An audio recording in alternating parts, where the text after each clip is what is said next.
അസ്സലാമു അലൈക്കും വറഹ്മത്തുള്ളാഹി വബറകാതുഹു. ബഹുമാന്യരായ സഹോദരങ്ങളെ, സുഹൃത്തുക്കളെ, ജീവനുള്ളവയുടെ, ജീവികളുടെ, മനുഷ്യൻ്റെയും മൃഗങ്ങളുടെയും മറ്റു ജീവജാലങ്ങളുടെയും ജീവനുള്ളവയുടെ ചിത്രങ്ങൾ വരക്കരുത് എന്ന് റസൂലുള്ളാഹി സ്വല്ലല്ലാഹു അലൈഹി വസല്ലം പഠിപ്പിക്കാനുള്ള കാരണം എന്താണ്? നമ്മൾ പരിശോധിക്കുന്ന സമയത്ത് ചിത്രങ്ങളാണെങ്കിലും പ്രതിമകളാണെങ്കിലും രൂപങ്ങളാണെങ്കിലും ഖബറുകളാണെങ്കിലും ഇതെല്ലാം ഷിർക്കിലേക്ക്, ബഹുദൈവാരാധനയിലേക്ക് തലമുറകളെ നയിക്കാനിടയുള്ളത് കൊണ്ടാണ് ജീവനുള്ളവയുടെ ചിത്രങ്ങൾ ഒഴിവാക്കണമെന്ന് റസൂലുള്ളാഹി സ്വല്ലല്ലാഹു അലൈഹി വസല്ലം പഠിപ്പിക്കാൻ കാരണം. ഉദാഹരണമായി പറയുന്നത്, മഹാനായ നൂഹ് നബി അലൈഹി സ്വലാത്തു വസ്സലാമയുടെ കാലഘട്ടത്തിൽ വദ്, സുവാ, യഗൂസ്, യഊഖ, നസ്ർ തുടങ്ങിയ മഹാന്മാരുണ്ടായിരുന്നു. അവരുടെ ആ തലമുറ അവരെ ബഹുമാനിച്ചു. അവരുടെ കാലശേഷം ബഹുമാനിക്കാൻ വേണ്ടി പ്രതിമകൾ ഉണ്ടാക്കി, അല്ലെങ്കിൽ രൂപങ്ങൾ ഉണ്ടാക്കി. എന്നിട്ടോ അടുത്ത തലമുറ വന്നപ്പോൾ അവരെ ബഹുമാനിക്കുകയും അവരെ കണ്ട് അള്ളാഹുവിലേക്ക് ഇബാദത്തുകൾ ചെയ്യാൻ വേണ്ടിയാണ്, ആ പ്രേരണ കിട്ടാൻ വേണ്ടിയാണ് പ്രതിമകൾ ഉണ്ടാക്കിയതെങ്കിൽ തലമുറകൾ മാറി വന്നപ്പോൾ അവസാനം ബദ്, സുവാ, യഗൂസ്, യഊഖ എന്നിവയെ ആരാധിക്കുന്ന ഒരു തലമുറ വന്നു. അതുകൊണ്ട് തന്നെ അള്ളാഹു സുബ്ഹാനഹു വ തആലയെ മാത്രമേ ഇബാദത്ത് ചെയ്യാവൂ. ആകാശഭൂമികളെ സൃഷ്ടിച്ച് പരിപാലിക്കുന്ന, ഈ പ്രപഞ്ചത്തെ സൃഷ്ടിച്ച് പരിപാലിക്കുന്ന രക്ഷകനായ അള്ളാഹുവിനെ മാത്രമേ ഇബാദത്ത് ചെയ്യാവൂ എന്നതാണ് ഇസ്ലാമിൻ്റെ അടിസ്ഥാന വിശ്വാസം.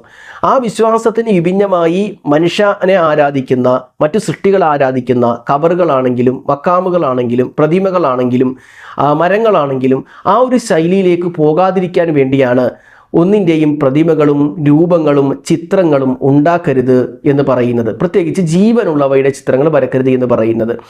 ഇനി ചിത്രങ്ങൾ അനുവദനീയമായതുണ്ട്, ചിത്രങ്ങൾ ഹറാമായതുണ്ട്. ചിത്രങ്ങൾ ഹറാം എന്ന് പറഞ്ഞാൽ അള്ളാഹുവിൻ്റെ റസൂല് പറഞ്ഞു, ഇന്ന അഷദ്ദൻ നാസി അദാബൻ യൗമൽ ഖിയാമത്തി മുസവ്വിറൂൻ, ഏറ്റവും കഠിനമായി ശിക്ഷ ലഭിക്കുന്നത് ചിത്രം വരക്കുന്നവർക്കാണ്. അഥവാ ജീവികളുടെ ചിത്രം വരക്കുന്നവർ, അവരോട് അവർക്ക് ജീവൻ വെപ്പിക്കാൻ വേണ്ടി പറയും.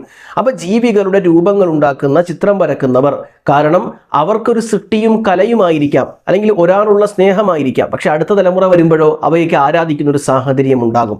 അതുകൊണ്ട് തന്നെ ചിത്രങ്ങൾ, രൂപങ്ങൾ, പ്രതിമകൾ ഇത് ഒഴിവാക്കണമെന്ന് ഇസ്ലാം പറഞ്ഞു. പ്രത്യേകിച്ച് ജീവനുള്ളവയുടെ ചിത്രങ്ങൾ വരക്കരുത് എന്നും അങ്ങനെ വരക്കുന്നവർക്ക് പരലോകത്ത് അവർക്ക് ജീവൻ കൊടുക്കാൻ വേണ്ടി ആവശ്യപ്പെടുമെന്നും ഒക്കെ ഹദീസുകൾ കാണാൻ കഴിയും. എന്നാൽ അനിവാര്യമായ സാഹചര്യങ്ങൾ ഫോട്ടോ അനുവദനീയമാണ്. ഫോട്ടോ എടുക്കൽ മൊത്തത്തിൽ ഹറാമല്ല, അങ്ങനെ ധാരണയുണ്ട്. ഫോട്ടോ എടുക്കൽ മൊത്തത്തിൽ ഹറാമാണ്. അനാവശ്യമായ രൂപത്തിൽ ഒരാളെ ബഹുമാനിക്കാൻ, ആദരിക്കാൻ ഫോട്ടോ എടുത്ത് അത് ചുവരിൽ തൂക്കുന്നത്, അല്ലെങ്കിൽ ഒരാളെ ബഹുമാനിക്കാൻ വേണ്ടി ഫോട്ടോ എടുത്തതിന് മഹത്വം കൽപ്പിക്കുന്നത്, ഇതൊക്കെയാണ് ഹറാം എന്ന് പറയുക. അല്ലാത്ത പക്ഷം നമുക്ക് വോട്ടേഴ്സ് ഐഡിയിൽ, ആധാർ കാർഡിൽ, ഒഫീഷ്യലായ എന്ത് കാര്യത്തിനും ഫോട്ടോ എടുക്കുന്നത് കൊണ്ട് ഒരു വിരോധവുമില്ല.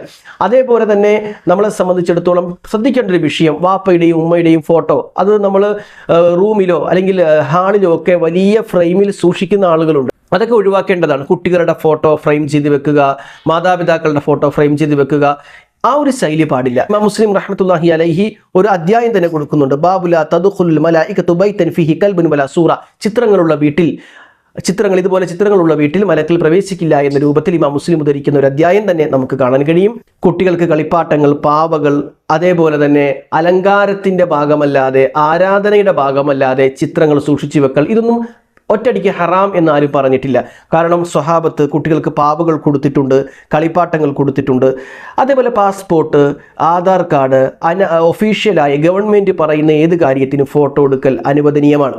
എന്നാൽ ശ്രദ്ധിക്കേണ്ട വിഷയം എന്ന് പറഞ്ഞാൽ കുട്ടികളുടെ ഫോട്ടോ, മാതാപിതാക്കളുടെ ഫോട്ടോ ഇതൊക്കെ ഫ്രെയിം ചെയ്ത് വെക്കുന്ന ഒരു ശൈലി ഉണ്ടാകരുത്. അത് ജീവിച്ചിരിക്കുന്നവരാവട്ടെ മരിച്ചു പോകുന്നവരാവട്ടെ, ഇത് നമ്മൾ ശ്രദ്ധിക്കണം.